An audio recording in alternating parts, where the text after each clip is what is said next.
എല്ലാ വിദ്യാർത്ഥികൾക്കും പുതിയൊരു വീഡിയോയിലേക്ക് സ്വാഗതം. ഈ വർഷത്തെ +1 higher secondary, vocational higher secondary പ്രവേശനത്തിനായിട്ടുള്ള അപേക്ഷകൾ വിദ്യാർത്ഥികൾക്ക് മെയ് 20-ാം തീയതി വരെ അപേക്ഷിക്കാവുന്നതാണ്. HSKP വെബ്സൈറ്റ് വഴി ഹയർ സെക്കൻഡറിയിലേക്കും VHSKP വെബ്സൈറ്റ് വഴി വൊക്കേഷണൽ ഹയർ സെക്കൻഡറിയിലേക്കുമുള്ള അപേക്ഷകൾ വിദ്യാർത്ഥികൾക്ക് സമർപ്പിക്കാവുന്നതാണ്. അതുപോലെ തന്നെ മെറിറ്റ് സീറ്റിലേക്ക് കാൻഡിഡേറ്റ് ലോഗിൻ SWS മുഖേനയും അതുപോലെ തന്നെ മോഡൽ റെസിഡൻഷ്യൽ സ്കൂളുകളിലേക്ക് വിദ്യാർത്ഥികൾക്ക് കാൻഡിഡേറ്റ് ലോഗിൻ MRS മുഖേനയും അപേക്ഷ സമർപ്പിക്കാവുന്നതാണ്. അപ്പോൾ വിദ്യാർത്ഥികൾ ചോദിക്കുന്ന പ്രധാനപ്പെട്ട കാര്യമാണ്, അപേക്ഷ ഓൾറെഡി നിങ്ങൾ സബ്മിറ്റ് ചെയ്തു കഴിഞ്ഞു. അതായത് അപേക്ഷ സബ്മിറ്റ് ചെയ്തു എന്ന് പറയുമ്പോൾ നിങ്ങൾ കാൻഡിഡേറ്റ് ലോഗിൻ ചെയ്യുന്ന സമയത്ത് നിങ്ങൾക്ക് നിങ്ങളുടെ ആപ്ലിക്കേഷൻ ഫൈനലി കൺഫേംഡ്, അത് കൺഗ്രാജുലേഷൻസ് അല്ല, ആപ്ലിക്കേഷൻ ഫൈനലി കൺഫേംഡ് എന്ന് പറഞ്ഞുകൊണ്ട് നിങ്ങൾക്ക് കാണാൻ പറ്റും. അപ്പോൾ നിങ്ങൾക്ക് അവിടെ പ്രിൻറ്റ് ആപ്ലിക്കേഷൻ എന്നുള്ള ലിങ്കും കാര്യങ്ങളൊക്കെ ഉണ്ടാവും. അപ്പോൾ വിദ്യാർത്ഥികൾ ശ്രദ്ധിക്കേണ്ടത്, ഇങ്ങനെ വന്ന ശേഷം പിന്നീട് നിങ്ങൾക്ക് ആപ്ലിക്കേഷൻ എപ്പോഴാണ് എഡിറ്റ് ചെയ്യാൻ പറ്റുക, ഏതൊക്കെ വിവരങ്ങളാണ് എഡിറ്റ് ചെയ്യാൻ പറ്റുക, നിങ്ങളുടെ പേര് തെറ്റിപ്പോയി, അതായത് നെയിം നൽകുന്ന സമയത്ത് തെറ്റിപ്പോയി, അപ്പോൾ അങ്ങനെയെങ്കിൽ വിദ്യാർത്ഥികൾ എന്ത് ചെയ്യണം എന്നിങ്ങനെയുള്ള എല്ലാവിധ സംശയങ്ങൾക്കുള്ള ഉത്തരങ്ങളും ഈ ഒരു വീഡിയോ വഴി സിമ്പിളായിട്ട് തന്നെ നിങ്ങൾക്ക് മനസ്സിലാക്കാൻ സാധിക്കുന്നതാണ്.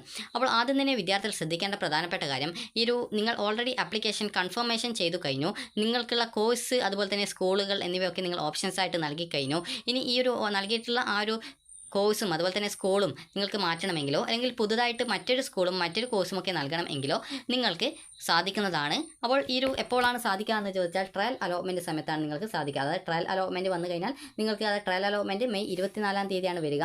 അപ്പോൾ മെയ് 24-ാം തീയതി ട്രയൽ അലോട്ട്മെൻറ്റ് വന്നു കഴിഞ്ഞാൽ ഏകദേശം മെയ് 25, 26 2 ദിവസം നിങ്ങൾക്ക് ട്രയൽ അലോട്ട്മെൻറ്റിന് ശേഷം ആപ്ലിക്കേഷൻ എഡിറ്റ് ചെയ്യാനുള്ള അവസരം കിട്ടും. അപ്പോൾ ആ ഒരു സമയത്ത് നിങ്ങൾക്ക് നൽകിയിട്ടുള്ള ഓപ്ഷൻസ് ചേഞ്ച് ചെയ്യണമെങ്കിലോ അല്ലെങ്കിൽ പുതിയ ഓപ്ഷൻസ് കൂട്ടിച്ചേർക്കണമെങ്കിലോ ഒക്കെ നിങ്ങൾക്ക് സാധിക്കുന്നതാണ്. അതായത് നിങ്ങൾക്ക് താല്പര്യമുള്ള പുതിയ സ്കൂളും പുതിയ കോഴ്സും, അല്ലെങ്കിൽ നിങ്ങൾ നൽകിയിട്ടുള്ള ആ ഒരു സ്കൂളിൽ മറ്റൊരു കോഴ്സ് കൊടുക്കണമെങ്കിലോ അല്ലെങ്കിൽ ഓൾറെഡി നിങ്ങൾ നൽകിയിട്ടുള്ള ആ ഒരു കോഴ്സ് അല്ലെങ്കിൽ സ്കൂൾ നിങ്ങൾക്ക് മാറ്റണമെങ്കിലോ അല്ലെങ്കിൽ ആ ഒരു ഓപ്ഷൻ്റെ നമ്പർ ചേഞ്ച് ചെയ്ത് കൊടുക്കണമെങ്കിലോ ഒക്കെ നിങ്ങൾക്ക് സാധിക്കുന്നതാണ്. അപ്പോൾ വിദ്യാർത്ഥികൾ ശ്രദ്ധിക്കേണ്ടത്, ട്രയൽ അലോട്ട്മെൻറ്റ് വന്നു കഴിഞ്ഞാൽ 2 ദിവസമാണ് എഡിറ്റ് ചെയ്യാനായിട്ട് അവസരം കിട്ടുക. ആ ഒരു സമയത്ത് നിങ്ങൾക്ക് ഏതൊക്കെ വിവരങ്ങൾ എഡിറ്റ് ചെയ്യാം എന്നുള്ള കാര്യം നമുക്ക് ഈ ഒരു വീഡിയോ വഴി സിമ്പിളായിട്ട് നോക്കാം. അപ്പോൾ ആദ്യം തന്നെ വിദ്യാർത്ഥികൾ ശ്രദ്ധിക്കേണ്ടത്, നിങ്ങൾ കാൻഡിഡേറ്റ് ലോഗിൻ ക്രിയേറ്റ് ചെയ്യാനായിട്ട് ഉപയോഗിക്കുന്ന, അതായത് ക്രിയേറ്റ് കാൻഡിഡേറ്റ് ലോഗിൻ SWS മുഖേന നിങ്ങൾ അപേക്ഷ സമർപ്പിക്കുന്ന സമയത്ത് ആദ്യം അപേക്ഷ സമർപ്പിക്കേണ്ട ജില്ല നിങ്ങൾ സെലക്ട് ചെയ്തിട്ടുണ്ടാകും. ജസ്റ്റ് നിങ്ങൾക്ക് കാണിച്ചു തരാം.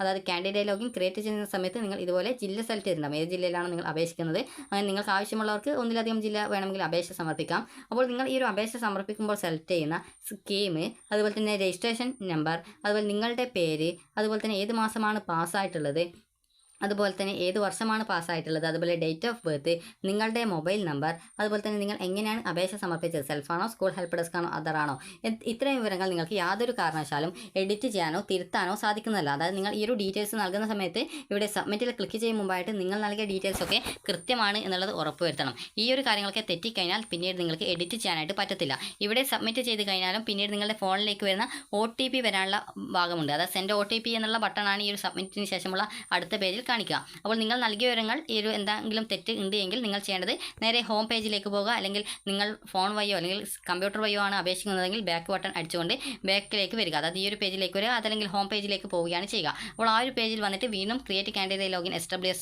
മുഖേന വീണ്ടും നിങ്ങൾ ഈ പേജിലേക്ക് വരികയും അതിനുശേഷം നിങ്ങളുടെ ഡീറ്റെയിൽസ് കൃത്യമായിട്ട് കൊടുക്കുകയും സബ്മിറ്റ് ചെയ്യും മുമ്പായിട്ട് കൃത്യമായിട്ട് ആ ഒരു കാര്യങ്ങളൊക്കെ തെറ്റിയിട്ടില്ല എന്നുള്ളത് ഉറപ്പുവരുത്തുകയും ചെയ്യുക. ഈ പേജിൽ വരുന്ന വിവരങ്ങൾ യാതൊരു കാരണവശാലും തിരുത്താനായിട്ട് സാധിക്കുന്നതല്ല. ഇനി വിദ്യാർത്ഥികളിൽ ചില വിദ്യാർത്ഥികളെങ്കിലും കാൻഡിഡേറ്റ് ലോഗിൻ നിങ്ങൾക്ക് ആവശ്യമുള്ള നിങ്ങളുടെ ജില്ലയിലേക്കുള്ള കാൻഡിഡേറ്റ് ലോഗിൻ ക്രിയേറ്റ് ചെയ്തിട്ടുണ്ടാകും. അങ്ങനെ ക്രിയേറ്റ് ചെയ്ത ശേഷമായിരിക്കും നിങ്ങൾക്ക് മനസ്സിലായിട്ടുണ്ടാവുക നിങ്ങളുടെ പേര് തെറ്റിപ്പോയിട്ടുണ്ട്, അതായത് പേര് നൽകിയ സമയത്ത് അതിൻ്റെ സ്പെല്ലിംഗ് തെറ്റിപ്പോയിട്ടുണ്ട്. അപ്പോൾ എന്ത് ചെയ്യും, അത് എഡിറ്റ് ചെയ്യാൻ പറ്റുമോ എന്നുള്ളത്. അപ്പോൾ വിദ്യാർത്ഥികൾ ശ്രദ്ധിക്കേണ്ടത്, അങ്ങനെ നൽകുന്ന വിദ്യാർത്ഥികൾക്ക് പിന്നീട് ആ ഒരു ജില്ലയിലേക്ക് തന്നെ പുതുതായിട്ട് മറ്റൊരു കാൻഡിഡേറ്റ് ലോഗിൻ കൂടി ക്രിയേറ്റ് ചെയ്യാൻ ശ്രമിക്കുന്ന സമയത്ത് പറ്റാറില്ല. കാരണം നിങ്ങളുടെ SSLCയുടെ രജിസ്റ്റർ നമ്പർ ഒരു തവണ നൽകി കഴിഞ്ഞാൽ അത് ഓട്ടോമാറ്റിക്കലി HSKPൻ്റെ ഡാറ്റാബേസിൽ സ്റ്റോർ ചെയ്ത് കഴിഞ്ഞാൽ നിങ്ങൾ വീണ്ടും ആപ്ലിക്കേഷൻ നമ്പർ ക്രിയേറ്റ് ചെയ്യാനായിട്ട്, അത് ക്രിയേറ്റ് കാൻഡിഡേറ്റ് ലോഗിൻ എന്നുള്ള ലിങ്ക് വഴി നിങ്ങൾ ഡീറ്റെയിൽസും കാര്യങ്ങളൊക്കെ നൽകുന്ന സമയത്ത് ഓൾറെഡി എക്സിസ്റ്റ് എന്ന് പറഞ്ഞിട്ടുണ്ട്. അത് ഓൾറെഡി നിങ്ങളുടെ ഡാറ്റ SSLCയുടെ രജിസ്റ്റർ നമ്പർ വെബ്സൈറ്റിൻ്റെ ഡാറ്റാബേസിൽ സേവ് ചെയ്തിട്ടുണ്ട് എന്ന് മെസ്സേജ് വരികയും നിങ്ങൾക്ക് പുതുതായിട്ട് കാൻഡിഡേറ്റ് ലോഗിൻ ക്രിയേറ്റ് ചെയ്യാൻ പറ്റാതെ വരികയും ചെയ്യും. അപ്പോൾ നിങ്ങളുടെ പേര് തെറ്റിപ്പോയാൽ എന്ത് ചെയ്യും എന്നുള്ള കാര്യം ഞാൻ പറഞ്ഞു തരാം.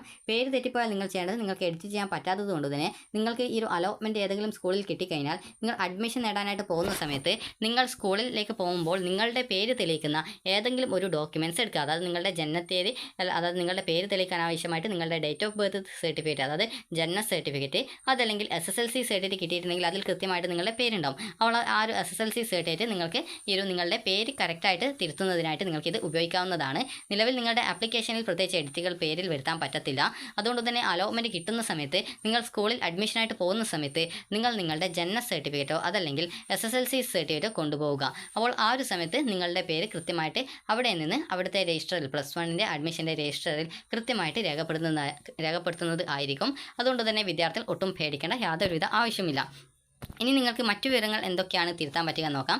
അതായത് ഇതിന് ശേഷം നിങ്ങൾ ഈ ഒരു കാൻഡിഡേറ്റ് ലോഗിൻ HWS മുഖേന മറ്റ് ഡീറ്റെയിൽസുകൾ കൊടുത്തിട്ടുണ്ടാകും. അതായത് ഈ ഒരു കാൻഡിഡേറ്റ് ലോഗിന് ശേഷം നിങ്ങൾക്ക് നിങ്ങളുടെ യൂസർ നെയിം, അതുപോലെ തന്നെ പാസ്വേഡ്, അതുപോലെ നിങ്ങൾ അപേക്ഷിച്ച ജില്ല എന്നിവ സെലക്ട് ചെയ്ത് ലോഗിൻ ചെയ്തുകൊണ്ട് വിദ്യാർത്ഥികൾ ബാക്കിയുള്ള ഡീറ്റെയിൽസ് കൊടുത്തിട്ടുണ്ടാകും. നിങ്ങളുടെ പേഴ്സണൽ ഡീറ്റെയിൽസ് ആയിട്ടുള്ള, അതായത് പഞ്ചായത്ത്, അഡ്രസ്സ്, നിങ്ങളുടെ അച്ഛൻ്റെ അമ്മയുടെ പേര്, അതുപോലെ തന്നെ നിങ്ങളുടെ അതായത് നിങ്ങൾ ആൺകുട്ടിയാണോ പെൺകുട്ടിയാണോ എന്നുള്ളത്, അതുപോലെ തന്നെ നിങ്ങളുടെ അഡ്രസ്സ്, അതുപോലെ തന്നെ ലൊക്കാലിറ്റി, അതുപോലെ തന്നെ നിങ്ങളുടെ അഡ്രസ്സ്, അതുപോലെ തന്നെ നിങ്ങളുടെ കാറ്റഗറി, റിലീജിയൻ, കാസ്റ്റ്, അതുപോലെ നിങ്ങൾക്ക് വേണ്ട സ്കൂൾ കോഴ്സ് ഓപ്ഷനുകൾ, അതുപോലെ തന്നെ നിങ്ങളുടെ സർട്ടിഫിക്കറ്റ് ഡീറ്റെയിൽസുകൾ, ഇതുപോലെ വിവിധ ഡീറ്റെയിൽസുകൾ നിങ്ങൾ നൽകിയിട്ടുണ്ടാവും. അപ്പോൾ ഇങ്ങനെ നൽകിയിട്ടുള്ള വിദ്യാർത്ഥികൾക്ക് ഈ ഒരു നൽകിയിട്ടുള്ള എല്ലാവിധ ഡീറ്റെയിൽസും നിങ്ങൾക്ക് തിരുത്താനായിട്ട് സാധിക്കുന്നതാണ്. അപ്പോൾ വിദ്യാർത്ഥികൾ ശ്രദ്ധിക്കേണ്ട പ്രധാനപ്പെട്ട കാര്യം, നിങ്ങളുടെ കാറ്റഗറി തെറ്റിപ്പോയിട്ടില്ല എന്നുള്ളത് കൃത്യമായിട്ട് ഉറപ്പുവരുത്തുക. കാരണം റിസർവേഷൻ സീറ്റുകൾ ഉള്ളതുകൊണ്ട് നിങ്ങൾക്ക് അതിലാണ് അലോട്ട്മെൻറ്റ് കിട്ടുന്നതെങ്കിൽ നിങ്ങൾ നൽകിയ കാറ്റഗറി തെറ്റിപ്പോയിട്ടുണ്ടെങ്കിൽ അഡ്മിഷൻ കിട്ടാതെ വരും. പിന്നീട് സപ്ലിമെൻ്ററി ഘട്ട അലോട്ട്മെൻറ്റ് സമയത്ത് എഡിറ്റ് ചെയ്യാൻ പറ്റത്തുള്ളൂ. അത് തേർഡ് അലോട്ട്മെൻറ്റ് ശേഷം മാത്രമേ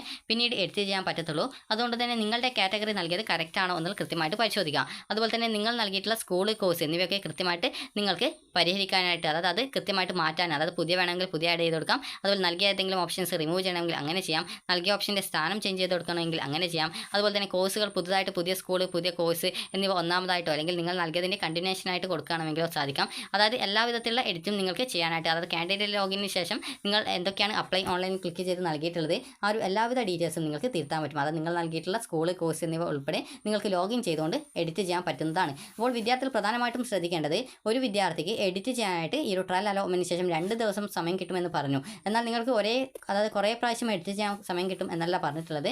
നിങ്ങൾ ശ്രദ്ധിക്കേണ്ടത് ഒരു തവണ മാത്രമാണ് നിങ്ങൾക്ക് എഡിറ്റ് ചെയ്യാനുള്ള അവസരം കിട്ടുള്ളൂ. അപ്പോൾ അതുകൊണ്ട് തന്നെ എഡിറ്റ് ചെയ്യുന്ന സമയത്ത്, എഡിറ്റ് ചെയ്യാൻ മുമ്പായിട്ട് നിങ്ങൾക്ക് ഏതൊക്കെ സ്കൂളുകൾ പുതുതായിട്ട് കൂട്ടിച്ചേർക്കണം, ഏതൊക്കെ കോഴ്സുകൾ കൂട്ടിച്ചേർക്കണം എന്നുള്ളതും, അതുപോലെ നിങ്ങളുടെ അപേക്ഷയിൽ വേറെ എന്തെങ്കിലും തെറ്റുകൾ ഉണ്ടോ എന്നുള്ളത് കൃത്യമായിട്ട് നിങ്ങൾ മനസ്സിലാക്കിയിട്ട് വെക്കേണ്ടതാണ്. കാരണം ഒരു തവണ മാത്രമാണ് ട്രയൽ അലോട്ട്മെൻറ്റിന് എഡിറ്റ് ചെയ്യാനുള്ള അവസരം കിട്ടുക.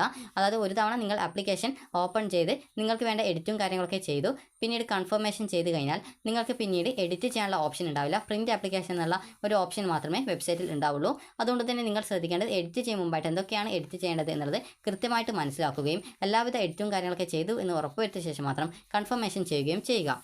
ഇനി വിദ്യാർത്ഥികൾ ശ്രദ്ധിക്കേണ്ട മറ്റൊരു പ്രധാനപ്പെട്ട കാര്യമാണ്, വിദ്യാർത്ഥികൾക്ക് ഈ ഒരു നിങ്ങളുടെ ജെൻഡർ എന്താണെന്നുള്ളത് രേഖപ്പെടുത്തുന്നത്. ചിലപ്പോൾ ചില ആൺകുട്ടികൾ അത് ഫീമെയിൽ എന്നും അതുപോലെ ചില പെൺകുട്ടികൾ മെയിൽ എന്നുമൊക്കെ തെറ്റായിട്ട് രേഖപ്പെടുത്താറുണ്ട്. അപ്പോൾ അതുകൊണ്ട് തന്നെ കൃത്യമായിട്ട് ആ ഒരു ഡീറ്റെയിൽസൊക്കെ നൽകുന്നത് കറക്റ്റാണോ, തെറ്റിപ്പോയിട്ടില്ലല്ലോ എന്നുള്ളത് കൃത്യമായിട്ട് ഉറപ്പുവരുത്തുക.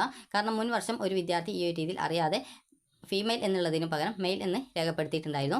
അപ്പോൾ അതുകൊണ്ട് തന്നെ നിങ്ങൾ നൽകുന്ന ഡീറ്റെയിൽസുകളൊക്കെ കൃത്യമാണെന്നുള്ളത് ഉറപ്പുവരുത്താനായിട്ട് ശ്രദ്ധിക്കേണ്ടതാണ്. അതുപോലെ തന്നെ നിങ്ങൾ നൽകുന്ന ഡീറ്റെയിൽസിലും അതുപോലെ സർട്ടിഫിക്കറ്റ് ഡീറ്റെയിൽസിലും കയ്യിലുള്ള സർട്ടിഫിക്കറ്റിൻ്റെ ഡീറ്റെയിൽസ് മാത്രമേ നൽകിയിട്ടുള്ളൂ എന്നുള്ളത് കൃത്യമായിട്ട് ഉറപ്പുവരുത്തേണ്ടതാണ്. കാരണം വിദ്യാർത്ഥികൾ ബോണസ് പോയിന്റ്, ടൈ ബ്രേക്ക് സർട്ടിഫിക്കറ്റുകൾ കയ്യിൽ ഇല്ലാതെ ഉണ്ട് എന്ന് പറഞ്ഞുകൊണ്ട് രേഖപ്പെടുത്തി കഴിഞ്ഞാൽ അഡ്മിഷൻ കിട്ടുന്ന സമയത്ത് ആ ഒരു ഡോക്യുമെൻറ്റ്സ് ഒക്കെ നിങ്ങൾ ഹാജരാക്കേണ്ടി വരികയും കയ്യിൽ ഇല്ലെങ്കിൽ നിങ്ങൾക്ക് അഡ്മിഷൻ നഷ്ടപ്പെടാനുള്ള സാധ്യതയും ഉണ്ടാവും. അതുകൊണ്ട് തന്നെ നിങ്ങൾ ആ ഒരു കാര്യങ്ങളൊക്കെ ശ്രദ്ധിക്കുക. അതുപോലെ തന്നെ വിദ്യാർത്ഥികൾ അലോട്ട്മെൻറ്റുമായി ബന്ധപ്പെട്ട് എന്തെങ്കിലും സംശയമുണ്ടെങ്കിൽ ഈ ഒരു വീഡിയോയ്ക്ക് താഴെ കമൻറ്റായിട്ട് രേഖപ്പെടുത്തുക. അപ്പോൾ നിങ്ങൾ ശ്രദ്ധിക്കേണ്ട കാര്യം എന്ന് പറയുന്നത്, ഇതുവരെ കാൻഡിഡേറ്റ് ലോഗിൻ ക്രിയേറ്റ് ചെയ്യാത്ത വിദ്യാർത്ഥികൾ ആണെങ്കിൽ കാൻഡിഡേറ്റ് ലോഗിൻ ക്രിയേറ്റ് ചെയ്യുന്ന സമയത്ത് അതിൽ നൽകുന്ന നിങ്ങളുടെ സ്കീം, നിങ്ങളുടെ പേര്, രജിസ്റ്റർ നമ്പർ, അതായത് SSLC അല്ലെങ്കിൽ CBSE ഏതാണ് അതിൻ്റെയൊക്കെ രജിസ്റ്റർ നമ്പർ, അതുപോലെ തന്നെ നിങ്ങളുടെ മൊബൈൽ നമ്പർ എന്നിവയൊക്കെ കൃത്യമായിട്ട് നൽകുക. ഒന്നും തെറ്റിപ്പോവരുത്. സബ്മിറ്റ് ചെയ്യും മുമ്പായിട്ട് ഒരു 2 പ്രാവശ്യമെങ്കിലും കൃത്യമായിട്ട് നിങ്ങൾ നൽകിയ ഡീറ്റെയിൽസ് ഒക്കെ തെറ്റാണോ ശരിയാണോ എന്നുള്ളത് ഉറപ്പുവരുത്തുക. അതുപോലെ തന്നെ നിങ്ങളുടെ പേര് നൽകുന്ന സമയത്ത് സ്പെല്ലിംഗ് കാര്യങ്ങളും തെറ്റിപ്പോവരുത്. അതുകൂടി നിങ്ങൾ പ്രത്യേകം ശ്രദ്ധിക്കുക. അതുപോലെ തന്നെ കാൻഡിഡേറ്റ് ലോഗിൻ ക്രിയേറ്റ് ചെയ്യുന്ന സമയത്ത് നൽകുന്ന ഡീറ്റെയിൽസ് ഒന്നും എഡിറ്റ് ചെയ്യാൻ പറ്റത്തില്ല എന്നുള്ളത് നിങ്ങൾ ശ്രദ്ധിക്കുക. അതുപോലെ തന്നെ ക്രിയേറ്റ് കാൻഡിഡേറ്റ് ലോഗിൻ അല്ലാതെ കാൻഡിഡേറ്റ് ലോഗിൻ ചെയ്ത ശേഷമുള്ള അപ്ലൈ ഓൺലൈൻ എന്നുള്ള ലിങ്കിൽ ക്ലിക്ക് ചെയ്ത് നൽകിയിട്ടുള്ള എല്ലാ വിവരങ്ങളും നിങ്ങൾക്ക് തിരുത്താനായിട്ട് സാധിക്കുന്നതാണ്. അപ്പോൾ ട്രയൽ അലോട്ട്മെൻറ്റ് വന്ന ശേഷം നിങ്ങൾക്ക് ലഭിക്കുന്ന എഡിറ്റ് ചെയ്യാനുള്ള അവസരം നിങ്ങൾ ഉപയോഗപ്പെടുത്തുക. ആ ഒരു സമയത്ത് താല്പര്യമുള്ള സ്കൂളുകൾ, കോഴ്സുകൾ നിങ്ങൾക്ക് ആഡ് ചെയ്യുന്നത് ചെയ്യുന്നതിനായിട്ട് സാധിക്കുന്നതാണ്. അത് നിങ്ങൾക്ക് നിങ്ങളുടെ മൊബൈൽ ഫോൺ ഉപയോഗിച്ച് തന്നെ വേണമെങ്കിൽ ചെയ്യാൻ സാധിക്കുന്നതായിരിക്കും. അതായത് ആപ്ലിക്കേഷൻ നമ്പറും പാസ്വേഡും ജില്ലയും നൽകി ലോഗിൻ ചെയ്തുകൊണ്ട് നിങ്ങൾക്ക് ആ ഒരു സമയത്ത് എഡിറ്റ് ആപ്ലിക്കേഷൻ ലിങ്ക് വഴി നിങ്ങൾക്ക് എഡിറ്റ് ചെയ്യാൻ സാധിക്കുന്നതായിരിക്കും. അപ്പോൾ നിങ്ങൾക്ക് ഈ ഒരു വീഡിയോ ഉപകാരപ്രദമായിട്ടുണ്ടെങ്കിൽ ലൈക്ക് ചെയ്യുക, ഷെയർ ചെയ്യുക. Thank you for watching.